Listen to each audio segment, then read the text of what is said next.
Good morning students. आज के इस वीडियो में हम लोग चर्चा करने वाले हैं बोर्स मॉडल को डेवलप होने में जो भी फेनोमेनन रिस्पॉन्सिबल थे। बोर्स मॉडल जो डेवलप हुआ उसके पीछे जिन जिन घटनाओं का हाथ है, जिन जिन घटनाओं को रिस्पॉन्सिबिलिटी जाती है, उन सारी घटनाओं को हम लोग यहाँ पढ़ेंगे। बोर्स मॉडल उन्हीं सारी घटनाओं पर आधारित है। जैसा कि पिछले वीडियो में आपको समझाया है मैंने कि जब रदरफोर्ड का मॉडल आया, जो इसको प्लेनेटरी मॉडल हम लोग कहते हैं, जिसमें कहा था कि जस्ट लाइक सोलर सिस्टम के जैसा आइटम होता है, सोलर सिस्टम में जैसे सन के अराउंड प्लैनेट्स घूमते रहते हैं, वैसे ही रदरफोर्ड ने एटम के बारे में कहा कि एटम जो है वो एकदम स्फेरिकल होता है, जिसके बीच में न्यूक्लियस होता है। न्यूक्लियस पर पूरा का पूरा मास सेंटर्ड होता है और उसके बाद उस न्यूक्लियस पर पॉजिटिव चार्ज होता है, पॉजिटिवली चार्ज, और बाद में चल के यही कहा कि वो जो पॉजिटिवली चार्ज प्रोटॉन है वो उसी न्यूक्लियस पर प्रेजेंट होता है और न्यूट्रॉन्स भी न्यूक्लियस पर ही होते हैं। मतलब कहने का है ये कि टोटल का टोटल मास जो है वो न्यूक्लियस पर सेंटर्ड होता है। मतलब एटम का जो मास है वो न्यूक्लियस के कारण है। और एटम का साइज 10⁻⁻10 मीटर होता है, मतलब 1 एंगस्ट्रॉम के आसपास होता है। बाकी दूसरे एटम का भी मास उसी के आसपास होगा। ये हाइड्रोजन एटम का डाटा आपको बता रहा हूँ। और उसमें ये कहा गया कि इलेक्ट्रॉन्स जो है वो एक कांस्टेंट स्पीड से अपने ऑर्बिट में न्यूक्लियस के चारों तरफ मूव करते रहते हैं, एकदम कांस्टेंट स्पीड से। तो उसके बाद एक मैक्स प्लांक्स की थ्योरी आई। मैक्स प्लांक्स ने कहा था कि अगर कोई पार्टिकल, चार्ज पार्टिकल एक्सेलरेशन के साथ मूव करता हो किसी पाथ पे, तो फ्लक्चुएटिंग मैग्नेटिक फील्ड, उसमें जाहिर सी बात है किसी भी चार्ज पार्टिकल को अगर हम घुमाते हैं तो उसके चारों तरफ मैग्नेटिक फील्ड जनरेट होगा। मैग्नेटिक फील्ड में अगर वो एक्सेलरेशन है तो मैग्नेटिक फील्ड फ्लक्चुएट करेगा, जिसके कारण वो कुछ रेडिएशन, कुछ एनर्जी इमिट करेगा। और ये पाया गया कि हाइड्रोजन एटम को जब स्पेक्ट्रोफोटोमीटर से स्टडी किया गया तो देखा गया कि हाइड्रोजन एटम भी कुछ रेडिएशन इमिट कर रहे हैं, जिसको एटॉमिक स्पेक्ट्रम बाद में चल के हम लोग पढ़ेंगे भी। तो ये बात सही पाई गई। रदरफोर्ड इसके एक्सप्लेनेशन में कुछ भी नहीं कह पाते हैं। रदरफोर्ड के मॉडल में कुछ भी नहीं कहा गया कि आखिर वो एनर्जी कहाँ से आती है, वो रेडिएशन कहाँ से आते हैं, हाइड्रोजन स्पेक्ट्रम का कारण क्या है, ये नहीं बता पाए। रदरफोर्ड के मॉडल में नहीं बताया गया और उसी को हम लोग ढूंढने के लिए फिर आगे बढ़ें। और आज हम उन सारी घटनाओं के बारे में बात करना चाहेंगे जिन पर बोर्स मॉडल का डेवलपमेंट आधारित है। मतलब बोर्स का जो एटॉमिक मॉडल है वो जिन घटनाओं पर आधारित है, हम उन सारी घटनाओं के बारे में आज बात करेंगे, उन सारी घटनाओं के बारे में आज पढ़ेंगे। तो मैंने टॉपिक लिख दिया है the phenomenon that leads to development of Bohr's model, Bohr's atomic model. तो देखिए, रदरफोर्ड के मॉडल में after failure of Rutherford's model, Rutherford's का जो मॉडल था वो फेल हो जाता है। एटॉमिक मॉडल, और आपको याद है, आपको पता है कि रदरफोर्ड्स के एटॉमिक मॉडल के फेल होने का सबसे मेन कारण क्या था।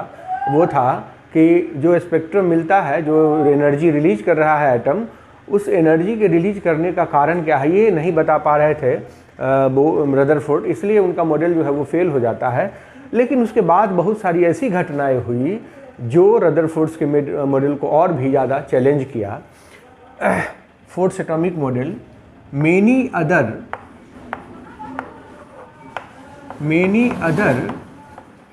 फेनोमेना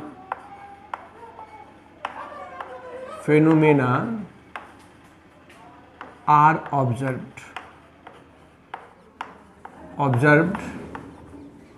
that challenge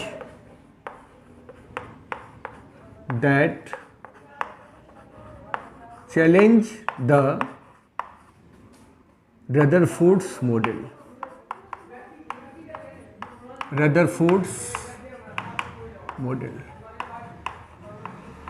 उनमें से कुछ घटनाएं थी, जैसे पहली घटना थी dual behaviour of electromagnetic radiation.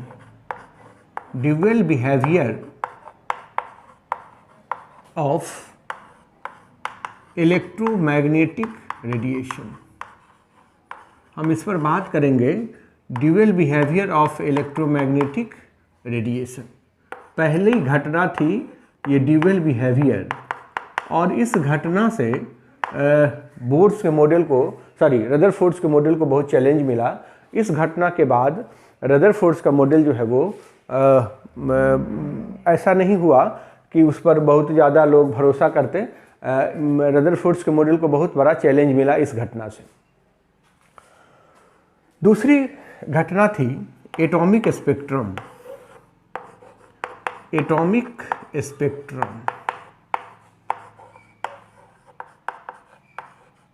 Atomic spectrum जो कि क्वांटाइजेशन ऑफ एनर्जी पे डिपेंडेंट है।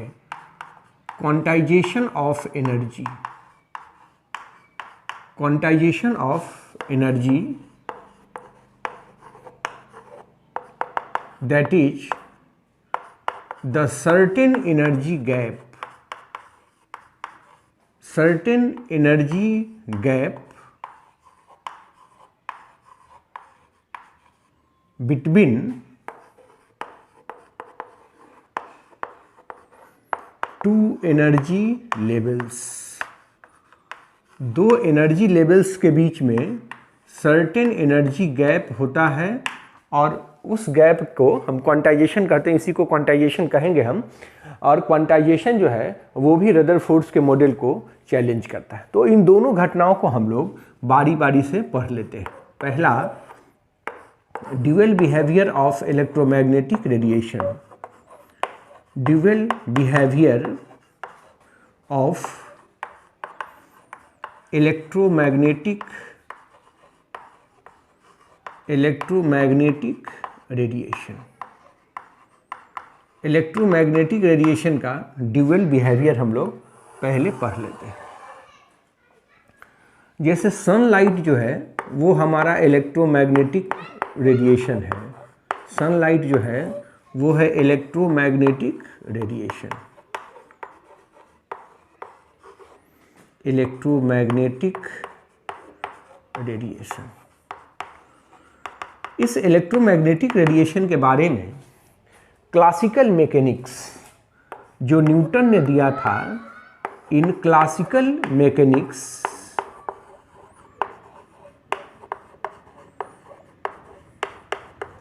given by Newton,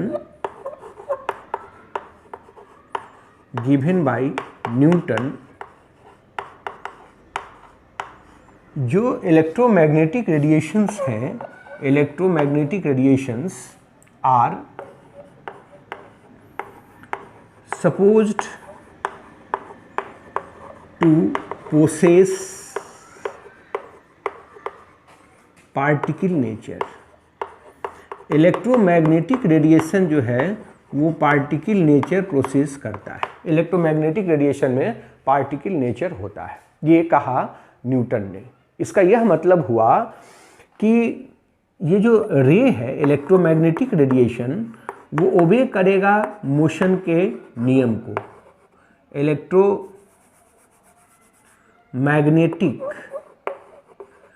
electromagnetic raise ये जो होंगे ये ओबे करेंगे, obey the law of motion, ये गति के नियमों का पालन करेंगे, ऐसा कहा न्यूटन ने।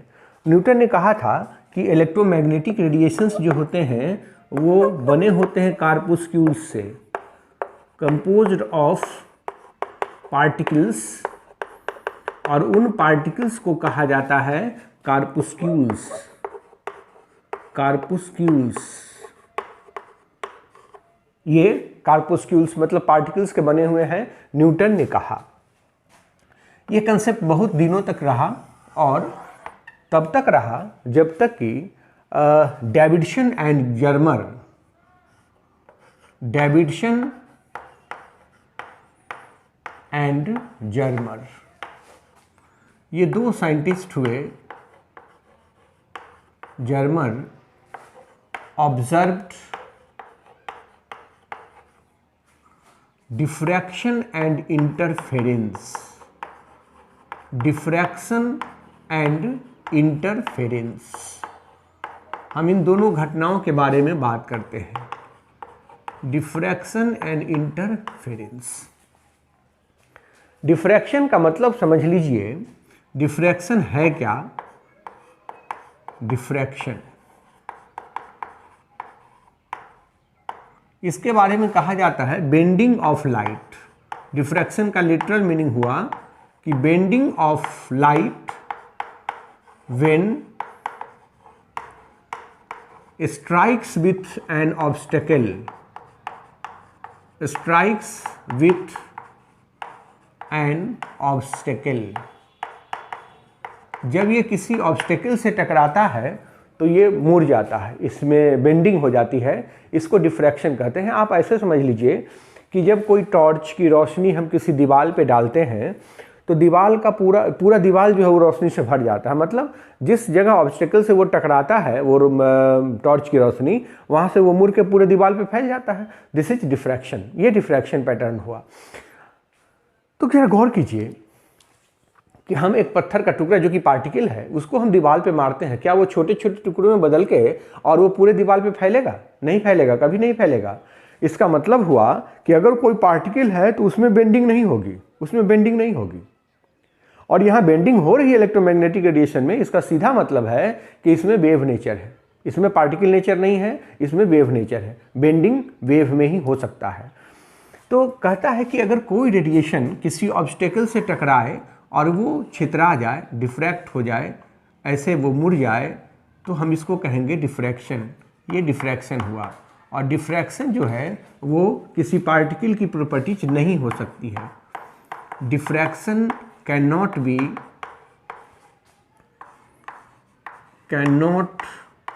Be the properties of particle, properties of A particle. ये किसी पार्टिकल का प्रॉपर्टीज नहीं हो सकता है, ये निश्चित रूप से वेव का ही प्रॉपर्टीज है। तो डिफ्रैक्शन किसको सपोर्ट करता है? वेव नेचर को। तो हम ये ऐसा कह सकते हैं ना कि diffraction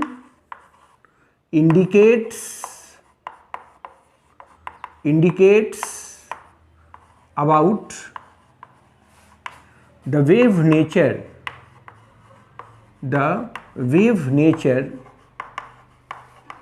of electromagnetic radiation. Diffraction का ये मतलब हुआ। डेविडसन एंड जर्मर के एक्सपेरिमेंट में डिफ्रैक्शन ऑब्जर्व हुआ और दूसरा फेनोमेनन था इंटरफेरेंस। इसको हम लेमैन के लैंग्वेज में आपको समझाना चाहेंगे।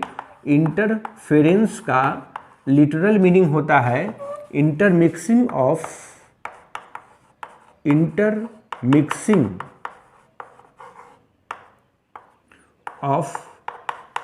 Two waves. जरा इसको समझ लेते हैं कि हम दो टॉर्च लेते हैं, दोनों टॉर्च को जला लिया और दोनों के रोशनी को ऐसे सटा दिया। जब उनको एक साथ रखेंगे तो उसका ब्राइटनेस क्या होगा? बढ़ जाएगा और आप अंतर नहीं कर पाएंगे कि कौन सी रोशनी किस टॉर्च की है, ये आप नहीं पता लगा पाएंगे। वो दोनों एक दूसरे में मिक्स हो जाएंगे। इसी को कहते हैं इंटरफेरेंस। जरा गौर कीजिए कि अगर हम दो पत्थर लेके दोनों को ऐसे टकरा देते हैं तो क्या दोनों मिलकर एक बड़ा सा पत्थर हो जाएगा? ऐसा कभी नहीं हो सकता है। तो ये जो इंटरमिक्सिंग है, एक दूसरे में मिक्स कर जाने की जो प्रॉपर्टीज है वो किसी पार्टिकल की नहीं हो सकती है, वो निश्चित रूप से वेव की ही प्रॉपर्टीज है। तो हम ये भी कह सकते हैं कि interference again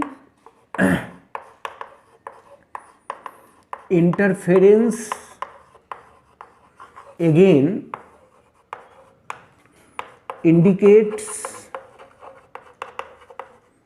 about the wave nature। यह वेव नेचर को इंडिकेट करता है। इलेक्ट्रोमैग्नेटिक रेडिएशन के वेव नेचर को इंडिकेट करता है ये इंटरफेरेंस। तो बात आई कि पहले ये पार्टिकल नेचर कहा जा रहा था इसको, इलेक्ट्रोमैग्नेटिक रेडिएशन को, फिर ये वेव नेचर इसमें आ गया। तो कंसेप्ट आया कि इसमें ड्यूअल बिहेवियर होता है, दोनों बिहेवियर होता है और ये मान लिया गया कि इलेक्ट्रोमैग्नेटिक रेडिएशन पार्टिकल नेचर भी रखते हैं और उनमें वेव नेचर भी होता है, ऐसा माना गया। तो हम लोगों को दोनों ही नेचर को एक्सप्लेन करने वाले फिनोमिनन को पढ़ लेना है कि दोनों ही नेचर को एक्सप्लेन करने वाला जो कुछ फिनोमिनन थे, जैसे वेव नेचर अलग से पढ़ेंगे और पार्टिकल नेचर हम लोग अलग से पढ़ेंगे। तो पहले हम लोग समझते हैं वेव नेचर के बारे में। वेव नेचर ऑफ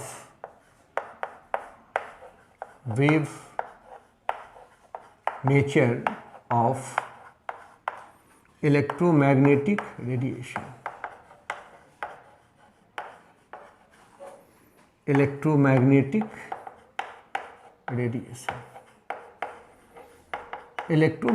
रेडिएशन का वेव नेचर। तो पहली बात कि ये वेव है क्या। वेव को हम पहले डिफाइन कर लेना चाहते हैं। वेव क्या है, पढ़ा होगा, लोअर क्लास में भी आपने पढ़ा होगा। वेव क्या है, जैसे पानी में शांत है पानी, उसका सरफेस एकदम काम है, उसमें हमने एक पत्थर डाला, पत्थर मारा तो वहाँ से एक वेव पैदा हुआ। या हमने एक रस्सी बांध दिया और सीधा उसको खींचे हुए उसको थोड़ा सा खींच के छोड़ दिए, उसमें वेव पैदा हुआ। या स्प्रिंग सीधा है, उसको एक बार डिस्टर्ब कर दिया तो वेव पैदा हुआ। मतलब ये हुआ कि वेव जो है वो किसी भी मीडियम में एक डिस्टर्बेंस है जो एक एंड से दूसरे एंड तक एनर्जी के फॉर्म में ट्रेवल करता है। वेव जो हुआ ये डिस्टर्बेंस हुआ। The disturbance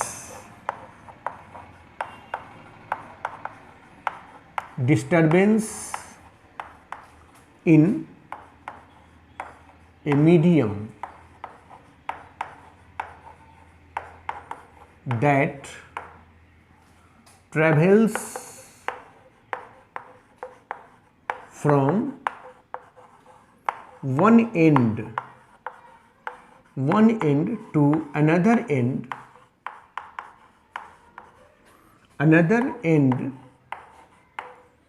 in the form of energy,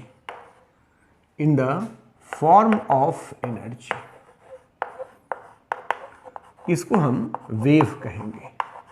wave जो है एक्चुअली डिस्टर्बेंस है। आपने पढ़ा हुआ होगा कि वेव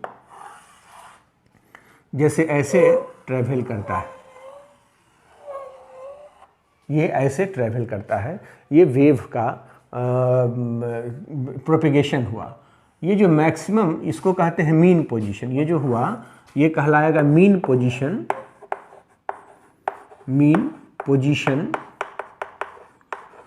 और ये कहलाता है एम्पलीट्यूड।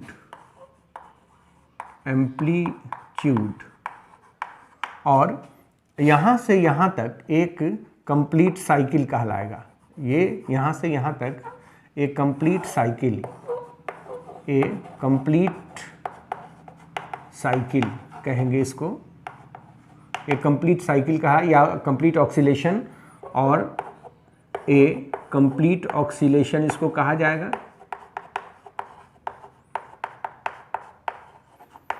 कंप्लीट ऑक्सीलेशन इसको कहते हैं। और ये दोनों के बीच का जो डिस्टेंस है ये पहले से भी आप जानते हैं, इसके बारे में चर्चा भी करेंगे हम। इसको कहते हैं वेवलेंथ, लेम्डा। और ये वेव का एक प्रोपेगेशन मैंने आपको दिखाया है कि वेव जो है वो किसी भी मीडियम में डिस्टर्बेंस क्रिएट करने से पैदा होता है, और वह वेव एनर्जी के फॉर्म में एक एंड से दूसरे एंड तक ट्रैवल करता है। ये वेव की बात हुई। तो वेव जो है actually the reason of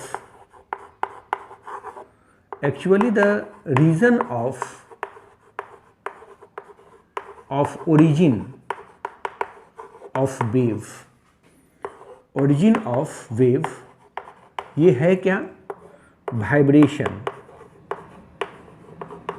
vibration in the particles of medium.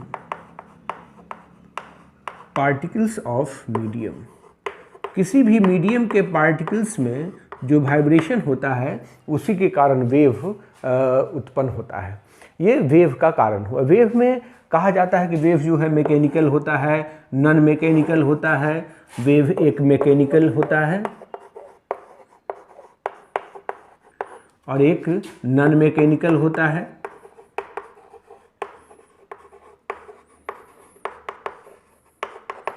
Mechanical wave को मीडियम की ज़रूरत पड़ती है, नॉन मैकेनिकल वेव को मीडियम की ज़रूरत नहीं पड़ती है प्रोपेगेट ट्रैवल करने के लिए। तो ये सब बात हुई, ये वेव की बात है। इलेक्ट्रोमैग्नेटिक रेडिएशन के बारे में कहा, मैक्स प्लैंक्स की थ्योरी है, Max Planck's theory about wave. ये जो इलेक्ट्रोमैग्नेटिक वेव है उसके बारे में कहता है मैक्स प्लैंक कि जो भी इलेक्ट्रोमैग्नेटिक रेडिएशन होते हैं उनमें दो कंपोनेंट्स होते हैं, एक इलेक्ट्रिक कंपोनेंट और दूसरा मैग्नेटिक कंपोनेंट। तो इसमें पहला स्टेटमेंट हुआ कि electromagnetic radiation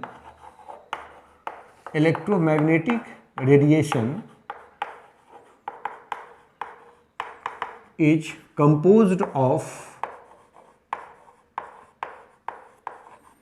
composed of two components, दो कंपोनेंट्स से ये बने होते हैं, से इलेक्ट्रिक कंपोनेंट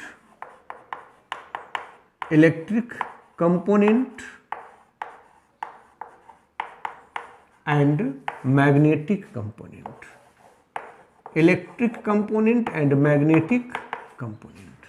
दो कंपोनेंट से बना होता है ये electromagnetic radiation.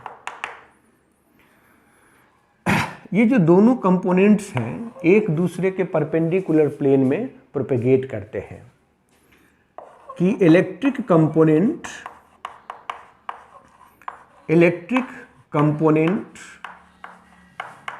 And magnetic component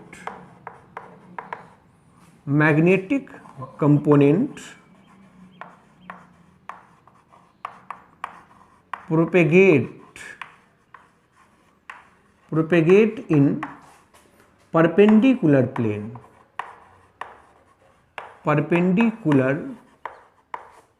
plane to each other। एक दूसरे के परपेंडिकुलर प्लेन में ये प्रोपेगेट करते हैं। जैसे देख लीजिए कि अगर ये इसका मीन पोजीशन है, एक कंपोनेंट, सपोज कीजिए कि यह इलेक्ट्रिक कंपोनेंट है जो XY प्लेन में प्रोपेगेट कर रहा है, ये इलेक्ट्रिक कंपोनेंट है। अगर इलेक्ट्रिक कंपोनेंट प्रोपेगेट इन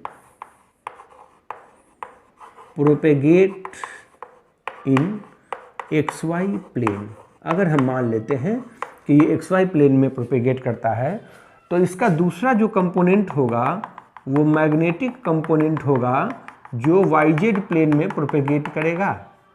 ये मैग्नेटिक कंपोनेंट हम लिख रहे हैं, मैग्नेटिक कंपोनेंट, और ये मैग्नेटिक कंपोनेंट प्रोपेगेट्स इन YZ प्लेन, यह YZ प्लेन में प्रोपेगेट करेगा।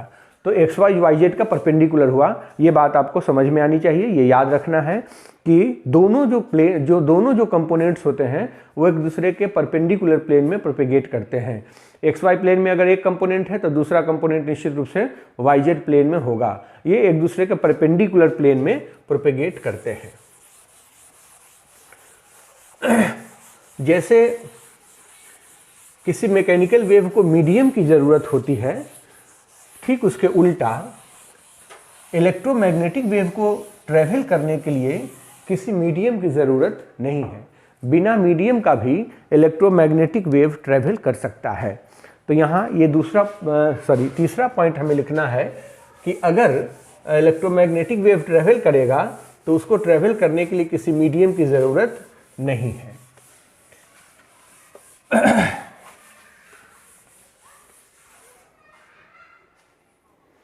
कि तीसरा पॉइंट लिखना चाहेंगे कि इलेक्ट्रोमैग्नेटिक वेव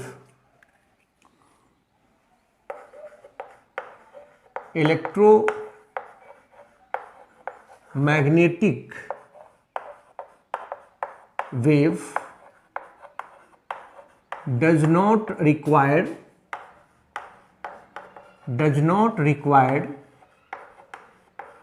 any medium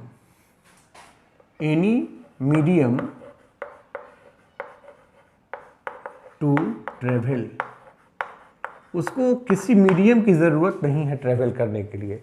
जैसे सनलाइट जो है वो तो वैक्यूम को भी पार करके आता है, किसी मीडियम की ज़रूरत नहीं है उसको, तो इसको किसी मीडियम की ज़रूरत नहीं है ट्रैवल करने के लिए।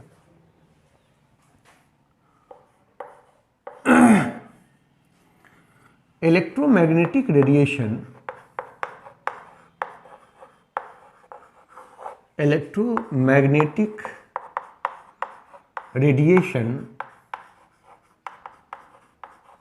can be characterized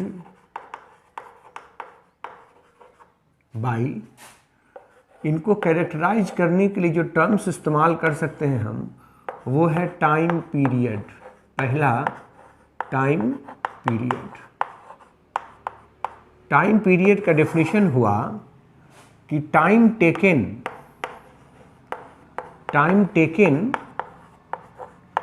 to complete a cycle. एक साइकिल या एक ऑक्सीलेशन पूरा करने में जो वक्त लगे हम उसको टाइम पीरियड कहते हैं। टाइम पीरियड जो है वो डिनोट किया जाता है कैपिटल टी से, रिप्रेजेंटेड बाई कैपिटल टी, और टी इज इक्वल ठीक है, टी जो हुआ इज एक्सप्रेस्ड इन सेकेंड,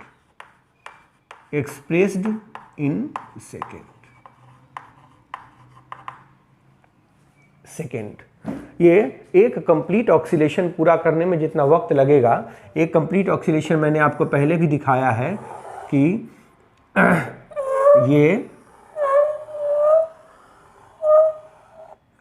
ये क्रेस्ट कहलाता है और ये ट्रफ कहलाता है।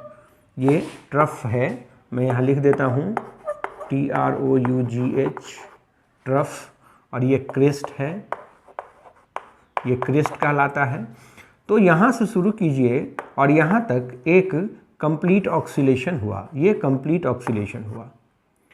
तो एक कंप्लीट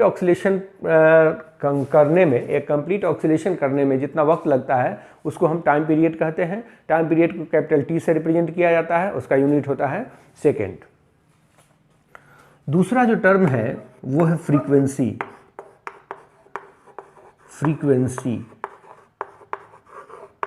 फ्रीक्वेंसी से भी हम उसको रिप्रेजेंट कर सकते हैं। फ्रीक्वेंसी का मतलब हुआ total number of oscillation, total number of complete oscillation in 1 second, complete oscillation in 1 second, यही कहलाता है फ्रीक्वेंसी। और फ्रीक्वेंसी को रिप्रेजेंट करते हैं न्यू से, रिप्रेजेंटेड बाई न्यू, इसको पढ़ा जाता है न्यू, ये न्यू से रिप्रेजेंट किया जाता है फ्रीक्वेंसी को।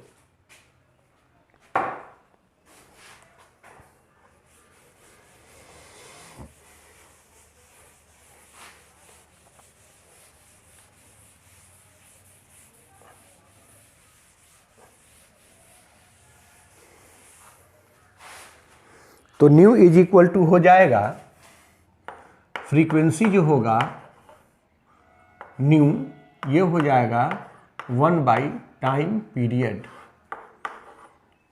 Where this capital T is time period, ये टाइम पीरियड हुआ। तो ये फ्रीक्वेंसी की बात हुई। फ्रीक्वेंसी का ऐसा unit unit of frequency, unit of new, ये हो जाएगा सेकेंड इन्वर्स, जो कि हम लोग हर्ट्ज कहते हैं, in the honour of Henry Hertz, in the honour of Henry Hertz. एक साइंटिस्ट हुए हेनरी हर्ट्ज, जिनके सम्मान में इसका ऐसा यूनिट हर्ट्ज कहा जाता है, सेकेंड इन्वर्स पर सेकेंड फ्रीक्वेंसी। तीसरा है वेवलेंथ। वेवलेंथ, वेवलेंथ में कहता है कि the distance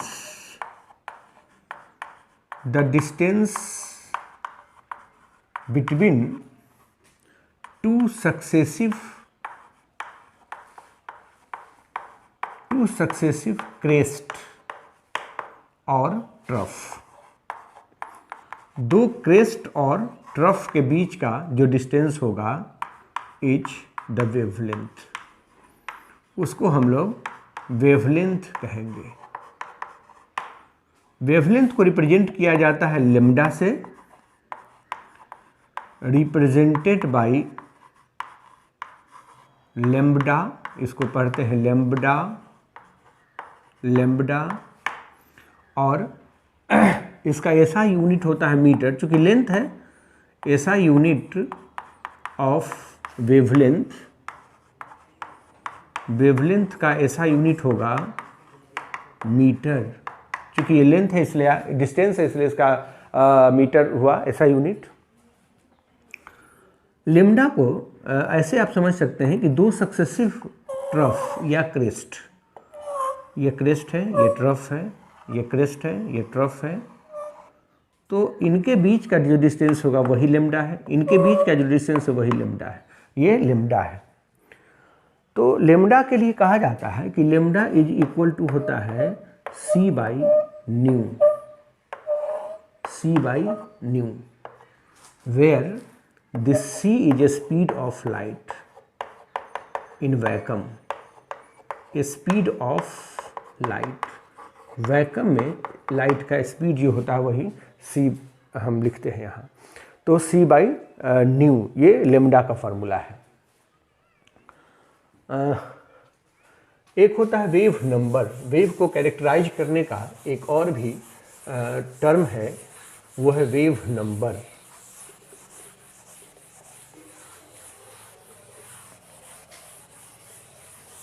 wave number D, wave number,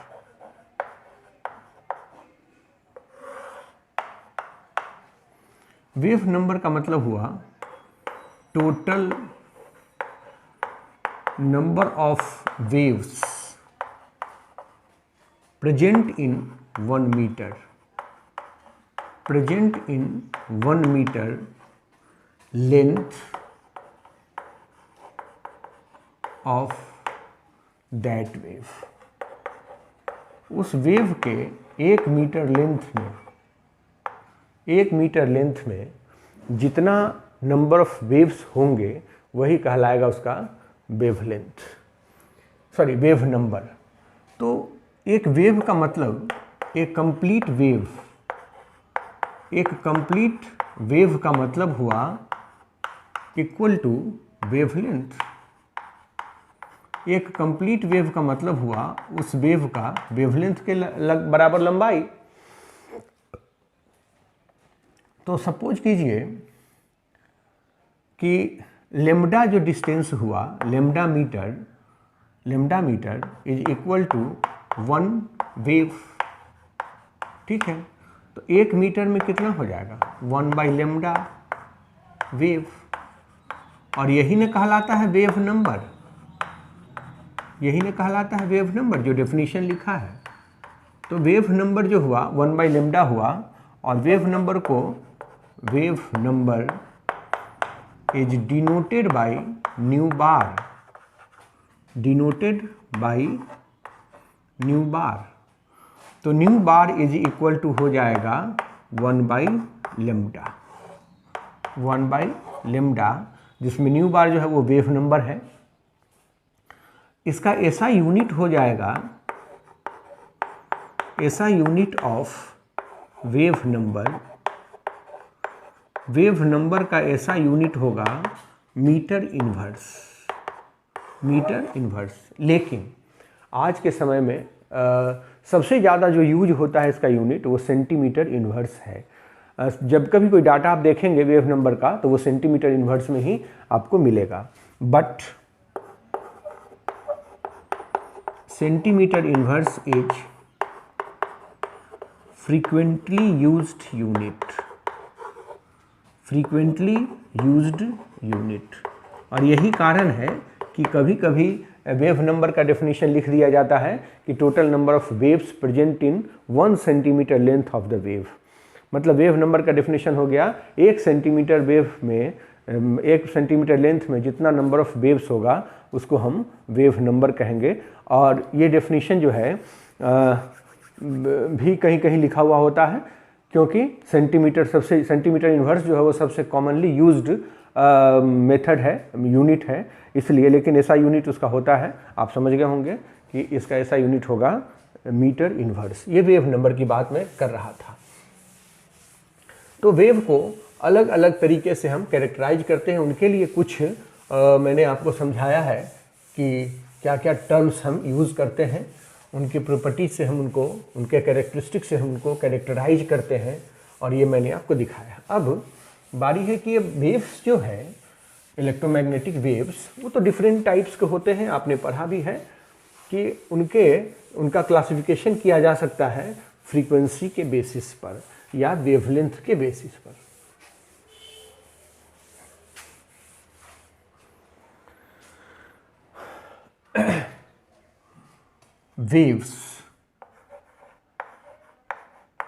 wave can be classified on the basis of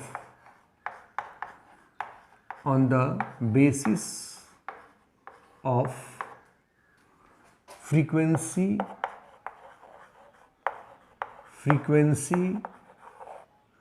और वेवलेंथ। फ्रीक्वेंसी या वेवलेंथ के बेसिस पर हम उसको कैरेक्टराइज कर सकते हैं, एक वेव को क्लासिफाई कर सकते हैं। तो आप समझ रहे होंगे कि फ्रीक्वेंसी जो होता है वो c/λ होता है। मतलब अगर फ्रीक्वेंसी ज़्यादा है तो वेवलेंथ कम होगा। Lower is frequency, lower is the frequency,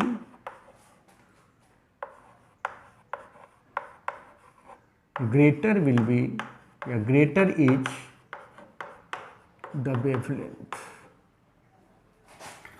अगर फ्रीक्वेंसी कम है तो उसका वेवलेंथ ज़्यादा होगा, उसका वेवलेंथ ज़्यादा होगा। फ्रीक्वेंसी और वेवलेंथ में ये दोनों एक दूसरे से इन्वर्सली रिलेटेड है, ये आपने फार्मूला से देखा। तो फ्रीक्वेंसी, ये जो हम इलेक्ट्रोमैग्नेटिक रेडिएशन लेते हैं, इलेक्ट्रोमैग्नेटिक रेडिएशन को, इलेक्ट्रोमैग्नेटिक रेडिएशन, इसके बहुत सारे रेंजेज हो सकते हैं। जैसे फ्रीक्वेंसी अगर 10 to the power,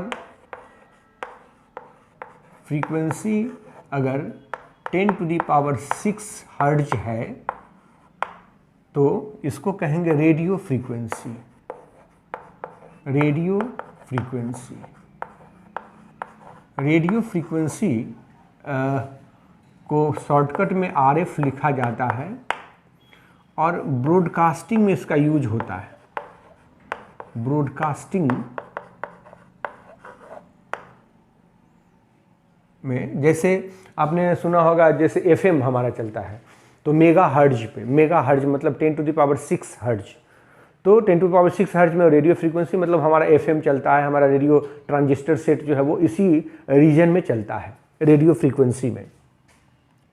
एक होता है माइक्रोवेव मतलब इसकी अगर फ्रीक्वेंसी 10⁻10 हुई, अगर फ्रीक्वेंसी 10⁻10 हर्ट्ज के आसपास हुई तो उसको कहा जाएगा microwave, microwave region, microwave region. और इसको हम लोग MW से रिप्रेजेंट करते हैं। इसका माइक्रोवेव ओवन का नाम सुना होगा, कुकिंग फूड पहला। दूसरा broadcasting of TV signal, broadcasting of TV signals, TV signals, television का सिग्नल ब्रॉडकास्ट होता है। मोबाइल टावर इसी में काम करता है, मोबाइल टावर माइक्रोवेव रीजन में ही काम करता है। 10⁻10 हर्ट्ज के आसपास फ्रीक्वेंसी है तो वो माइक्रोवेव रीजन है। कहता है कि अगर फ्रीक्वेंसी 10⁻13 हर्ट्ज के आसपास हुआ तो इसको कहते हैं इंफ्रारेड, इंफ्रारेड जिसको रिप्रेजेंट किया जाता है IR से। और इंफ्रारेड के बारे में कहा जाता है हीटिंग इफेक्ट जो होगा, heating effect in sunlight, sunlight में जो हीटिंग इफेक्ट है और हमारे धरती को जो गर्म रखने की कैपेबिलिटी है वो इंफ्रारेड में ही है। इंफ्रारेड नहीं हो तो धूप में गर्मी नहीं होगी। आपने सुना होगा ग्लोबल वार्मिंग, थोड़ी सी चर्चा यहाँ कर लेते हैं। ग्लोबल वार्मिंग में होता क्या है कि हमारे इस एटमॉस्फेयर का टेम्परेचर बढ़ रहा है। तो थोड़ा सा ग्रीन हाउस इफेक्ट को समझिए। ग्रीन हाउस इफेक्ट में कहता है कि कार्बन डाइऑक्साइड गैस का एक बहुत बड़ा लेयर हमारे वायुमंडल में है और उसको घेरे हुआ है। वो वायुमंडल का जो कार्बन डाइऑक्साइड गैस है वो ऊपर से आने वाले इंफ्रारेड को आने देता है, और जब धरती गर्म होती है वही गर्मी इंफ्रारेड के रूप में जब बाहर निकलती है तो उसको जाने नहीं देती है, जिसके कारण हमारा एटमॉस्फेयर गर्म रहता है और लाइफ भी यहाँ पॉसिबल इसीलिए है। तो कार्बन डाइऑक्साइड गैस में क्या खास बात है? तो कार्बन डाइऑक्साइड गैस की बात कर लेते हैं कि कार्बन डाइऑक्साइड गैस जो है एक ऐसा मॉलिक्यूल है जिसमें फ्लक्चुएटिंग डाइपोल मोमेंट, इसका तो डाइपोल मोमेंट 0 होता है, लेकिन जब इसके मॉलिक्यूल्स बेंड करेंगे, सिमेट्रिक स्ट्रेचिंग और बेंडिंग होगी तो बेंडिंग के समय इसमें dipole moment, fluctuating dipole moment हो जाता है। ये जब आप हायर क्लास में जाएंगे तो इंफ्रारेड स्पेक्ट्रोस्कोपी एक पढ़ेंगे ब्रांच, जहां आपको समझाया जाएगा कि इंफ्रारेड को एब्जॉर्ब करने की कैपेबिलिटी केवल उन्हीं मॉलिक्यूल्स में होती है जिनमें डाइपोल मोमेंट या तो परमानेंट होता है नहीं तो फ्लक्चुएटिंग डाइपोल मोमेंट होता है। तो वैसे मॉलिक्यूल्स इंफ्रारेड को एब्जॉर्ब कर सकते हैं, और जो एब्जॉर्ब करेंगे वही हमारे धरती के एटमॉस्फेयर को गर्म रखेंगे।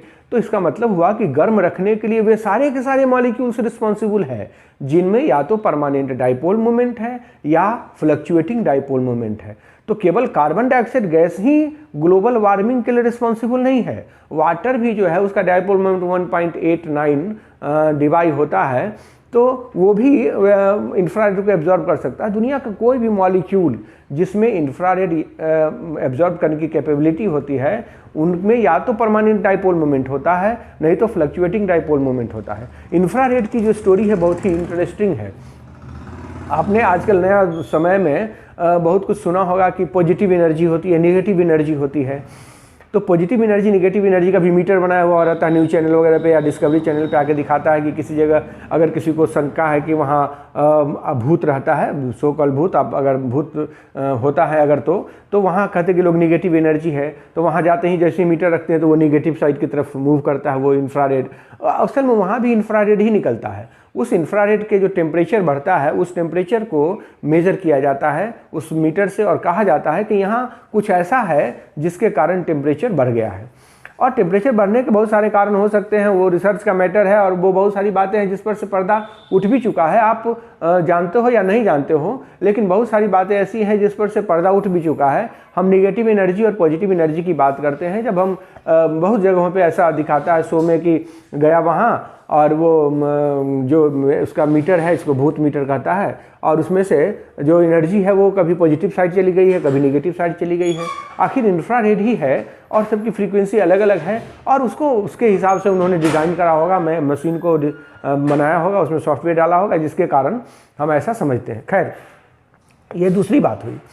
इंफ्रारेड जो रीजन है इसको फिंगरप्रिंट रीजन भी कहा जाता है, और इसमें हीटिंग इफेक्ट होती है। इंफ्रारेड जो है यही हमारे एटमॉस्फेयर को गर्म रखने के लिए रिस्पॉन्सिबल है, जिसके कारण हमारे इस धरती पर लाइफ पॉसिबल है, अदरवाइज यहाँ लाइफ पॉसिबल नहीं होता। अगर सनलाइट में से इंफ्रारेड को हटा दिया जाए तो चाहे कितनी भी तेज़ धूप क्यों न हो, गर्मी नहीं लगेगी। इंफ्रारेड ही है जिसके कारण गर्मी लगती है, हीटिंग इफेक्ट उसमें होता है। ये इंफ्रारेड फ्रीक्वेंसी है। एक होता है विजिबल रेडिएशन, जिसकी फ्रीक्वेंसी मैं पहले लिख दूं। फ्रीक्वेंसी होता है 10⁻14 हर्ट्ज के आसपास, तो हम उसको कहते हैं विजिबल रेज। ये विजिबल रेडिएशंस होते हैं, और इसी में 7 कलर होते हैं। 7 colours are there. 7 colours are there, जिसको हम लोग एक शॉर्टकट फॉर्म में विब्जियोर से पहचानते हैं। इसमें 7 कलर होते हैं, और हमारे लिए विजिबल वही 7 रंग है। इसलिए कहा जाता है कि हमारी दुनिया जो है वो सतरंगी है। केवल हम 7 ही रंग को देख सकते हैं, बाकी किसी को नहीं देख सकते हैं। रेडियो फ्रीक्वेंसी नहीं देख सकते हैं, माइक्रोवेव नहीं देख सकते, इंफ्रारेड में नहीं देख सकते हैं, केवल देख सकते हैं तो 10⁻14 हर्ट्ज के फ्रीक्वेंसी को। एक होता है अल्ट्रा वायलेट, इसकी फ्रीक्वेंसी होगी 10⁻15 हर्ट्ज। फ्रीक्वेंसी 10⁻15 हर्ट्ज, और इसको कहते हैं अल्ट्रा वायलेट, जिसको यूवी का नाम दिया जाता है। और यह भी विजिबल नहीं होता है, खास करके इसमें फोटोसिंथेसिस होगा। जो प्लांट खाना बनाता है इसमें फोटोसिंथेसिस इस रीजन में होता है। ये अल्ट्रा वायलेट रेडिएशन है, और आपने सुना होगा कि अल्ट्रा वायलेट रेडिएशन अगर धरती पर आने लगे तो स्किन डिजीज होगी। और इसी अल्ट्रा वायलेट रेडिएशन को एब्जॉर्ब करता है हमारा ओजोन लेयर जो हमको प्रोटेक्ट करता है अल्ट्रा वायलेट रेडिएशन से। ओजोन लेयर उस अल्ट्रा वायलेट रेज को धरती पर आने नहीं देता है, जिसके कारण हम सभी प्रोटेक्टेड होते हैं। अगर अल्ट्रा वायलेट रेडिएशन आने लगे तो स्किन डिजीज, सनबर्न, इस सब की समस्या बहुत आम हो जाएगी। ये अल्ट्रा वायलेट रेडिएशन भी हमको दिखता नहीं। इसमें सबसे खास बात होती है कि जो भी माइक्रोब्स होते हैं, वो इसमें मर जाते हैं। हार्मफुल बैक्टीरिया, आपने देखा होगा कि यूवी ट्रीटेड वाटर, जब एक्वागार्ड आया था उसमें अल्ट्रावायलेट का ट्यूब लगाया जाता था, उससे पानी पास हो रहा है, अल्ट्रावायलेट ट्यूब जैसे ही अल्ट्रावायलेट रेडिएशन उस पर पड़ेगा वो मर जाएगा। अल्ट्रावायलेट रेडिएशन का बहुत सारा अलग अलग यूज़ भी है, उसका मेडिकल यूज़ भी है अल्ट्रावायलेट रेडिएशन का। तो ये है अल्ट्रावायलेट रेडिएशन जो हम नहीं देख सकते। इसके बाद आता है एक्सरे के बारे में बता दिया था आपको। 10⁻19 हर्ट्ज के आसपास इसकी फ्रीक्वेंसी होती है, और एक्सरे का मेडिकल यूज सबसे ज़्यादा है। एक्सरे का 10⁻19 हर्ट्ज के आसपास उसकी फ्रीक्वेंसी होती है। इन सबों के अलावे 10⁻19 हर्ट्ज से ज़्यादा फ्रीक्वेंसी वाला एक रेडिएशन होता है जिसको हम लोग कहते हैं कॉस्मिक रेज, जिसके लिए फ्रीक्वेंसी जो है वो 10⁻19 हर्ट्ज से भी ज़्यादा होती है। और इसको कुछ लोगों ने रखा है रेडिएशन के कैटेगरी में, इसी स्पेक्ट्रम में उन्होंने कुछ लोगों ने रखा है। जबकि रिसेंट रिसर्च कहते हैं कि ये जो कॉस्मिक रेज है वो हाईली एनर्जेटिक पार्टिकल्स है, ये रेज नहीं है, ये पार्टिकल्स हैं जिनकी एनर्जी बहुत ज़्यादा होती है। तो इनको रेज के कैटेगरी में नहीं रखा जाए, इनको रेज के कैटेगरी से बाहर रखा गया है। ये कॉस्मिक रेज है। कॉस्मिक रेज के बारे में आपको बता दें कि कॉस्मिक रेज खास करके जब भूकंप वगैरह होता है, अर्थक्वेक होता है, जलजला होता है, उस समय धरती के नीचे से ये कॉस्मिक रेज निकलते हैं। और उस कॉस्मिक रेज का स्टडी करके साइंटिस्ट जो होते हैं, भूगर्भ शास्त्री, यह पता लगाते हैं कि धरती के भीतर कौन कौन से मिनरल्स हैं, ओर्स हैं, और इसके बारे में या उनका कंपोजिशन क्या है, वहाँ उस धरती में उसके नीचे क्या क्या है, इसके बारे में पता चल जाता है। और इसलिए उन लोगों को भूकंप का बड़ा इंतजार होता है। ये भूकंप के समय कॉस्मिक रेज निकलता है। ये कुछ मैंने आपको बैंड्स बताए हैं, और इन बैंड्स के बेसिस पर हम इलेक्ट्रोमैग्नेटिक रेडिएशन को अलग अलग कैटेगरी में, अलग अलग क्लास में डिवाइड करते हैं और उसको समझते हैं। उन सारे के सारे रेडिएशंस में आप देख लीजिए कि हम ह्यूमन्स जो हैं, हमारा जो आँख है, हम ह्यूमन केवल इसलिए बने हैं कि वो केवल विजिबल लाइट को देख सकें। हमारी आंखें केवल और केवल 7 रंग को देख सकती है, बाकी रंग जो है वो हमारे लिए इनविजिबल है। तो हम ये कैसे दावा कर सकते हैं कि बाकी किसी दूसरे रेडिएशन में जिसको हम नहीं देख सकते हैं वहाँ भी कोई लाइफ होगा, या वहाँ भी कोई स्पीसीज होंगे उस रेंज में जो होगा, या जो अल्ट्रावायलेट को देख सकता है वो कुछ और भी देख सकता है। जो भी स्पीसीज, जो भी एनिमल अगर कोई अल्ट्रावायलेट रेडिएशन में भी देख सकता है, तो जो स्पीसीज अल्ट्रावायलेट रेडिएशन में विजिबल होगा उसको देख सकेगा वो। तो ये सारी बातें हैं जो अनसुलझी है, और हम इसके बारे में बहुत सारा सर्टेनिटी के साथ नहीं कह सकते हैं। हमारी आंखें केवल और केवल उस रेडिएशन को देखने के लिए बनी है जिसकी फ्रीक्वेंसी 10⁻14 हर्ट्ज के आसपास होती है। और हमने आपको ये समझाने की कोशिश की है कि ये जो वेव नेचर है इसको हम कैसे कैरेक्टराइज करते हैं, कैसे समझते हैं, ये सारी बातें हमने आपको बताया। अब नेक्स्ट वीडियो जो होगा वो पार्टिकल्स नेचर पर बेस्ड होगा। पार्टिकल्स नेचर में जैसे black body radiation, photo electric effect, ये सब हम लोग पढ़ते हैं, और वो सपोर्ट करता है पार्टिकल्स नेचर को। और कैसे पार्टिकल नेचर को सपोर्ट करता है हम इस पर भी चर्चा करेंगे, इसको कोरिलेट करेंगे पार्टिकल नेचर से उन सारी घटनाओं को। और तब हाइड्रोजन स्पेक्ट्रम, और तब बोर्स मॉडल आएगा। बोर्स मॉडल के बाद फिर क्वांटम मैकेनिकल मॉडल आता है। तो वो क्वांटम मैकेनिकल मॉडल अभी दूर है, हमें अभी अगला लेक्चर जो है वो प्रिपेयर करना है अपने आप को पार्टिकल नेचर्स पढ़ने के लिए, तो वो पढ़ेंगे। हमारे नए व्यूअर्स के लिए एक रिक्वेस्ट है आपसे कि अगर आपने अभी तक चैनल सब्सक्राइब नहीं किया है तो चैनल सब्सक्राइब कर लें, और बेल आइकन को प्रेस करना ना भूलें ताकि आपको नोटिफिकेशन सही समय पे मिलता रहे। वीडियो अच्छा लगे तो आप लाइक देना भी ना भूलें। धन्यवाद।